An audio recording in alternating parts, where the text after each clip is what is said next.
Hi everyone, this is Jim and welcome back to my YouTube channel. At ito na nga post ng Mighty Clean. Ano ang kapalaran mo ngayong 2026?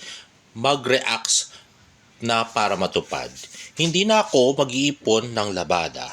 Maglilinis ako kahit walang bisita. Kahit natatambakan ang hindi natatambakan ang lababo, magtitipid na ako. Ang mamaya na ay hindi aabot ng next week. Ayun na, napaka-pretty si Barbie. At next naman ay, ayun nga, nanood nga si Barbie ng Love You So Bad ng Dasbia at ni Will. At nanood din siya ng I'm Perfect. Yan nga. So, sa Ayala Mall si Barbie. So, sa Trinoma nga siya nanood. At next naman ay 1 year na nga ang breakup ng Jack B.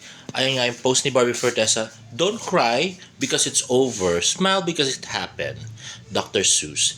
Having you in my life is the happiest I've ever been. 7 wonderful years, a lot of laughs, and a lot of ramen, and so much love.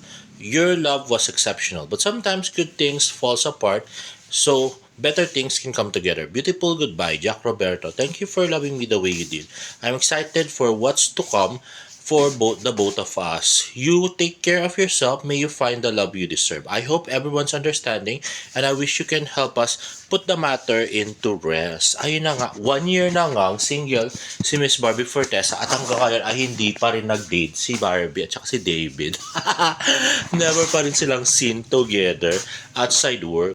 At next naman ay post ni Miss Tony Aviles, natural skin first makeup, less is more was the vibe. Hello gorgeous, can't believe we're done with 2025 collecting all this beauty works in one post beauty trends of the year. Ayan nga, napaka-pretty si Miss Barbie Fortesa na pinost ni Miss Tony Avila. At ito na nga, magre-react tayo sa sinabi ni KJ Abilino na na-debunk daw niya ang relasyon ni David at saka ni Alex sa pamagitan lang ng visual audit sa mga pictures. Grabe. Ay nako. Ganyan naman magaling si KJ Abilino. Connect the dots, tapos visual inspection ng mga pictures, tapos pat the difference, tapos what is common on the two pictures. Ganun naman lagi siya, no? Wala namang pinagbago ya si KJ, at saka puro kapilosopuhan lang naman. Wala naman siyang source yata. At ang pinansin niya nga ay ang platong pinagkainan ni David Licauco at saka ni Alex Manalang. Kung magjowa daw sila, bakit daw magkahiwalay? Ganun nga, low-key kasi sila. At saka si David nga kasi, tinatago niya kasi talaga si Alex para mauto kayo. O ikaw nauto ka na KJ, diba? Ganun yun. Pero sila talaga yung magjowa. Yun lang pagpunta niya dyan at nag-celebrate ng New Year sa Siargao. At laki-laking bagay na noon. At saka bakit ba masyado yung pinag-iinitan si Alex at si David? Nagmamahalan yung dalawa. Total, pinagpipilitan niya namang may relasyon si Barbie at si David, may secret relationship. Pinagpipilitan nila ni Pikwa. Ba't di yung mga pictures ni Barbie at ni David together? Yung kanyang i-visual audit, diba? Kasi gano'n naman siya magaling. Kaya ang problema, ay oo nga pala, wala pala silang pictures together na kasi hindi nga sila nagkikita at hindi nagde-date at hindi nagsasama at wala kang effort na ginagawa si David para makita man lang si Barbie Fortesa. Diba? Never nga invited sa resto. Never sinamahan. Ayun, diba? Nagsine mag-isa si Barbie Fortesa. Diba? Napakawalang kwenta ang boyfriend naman ni David Licauco kung siya talaga yung boyfriend ni Barbie. No, dibang ulul.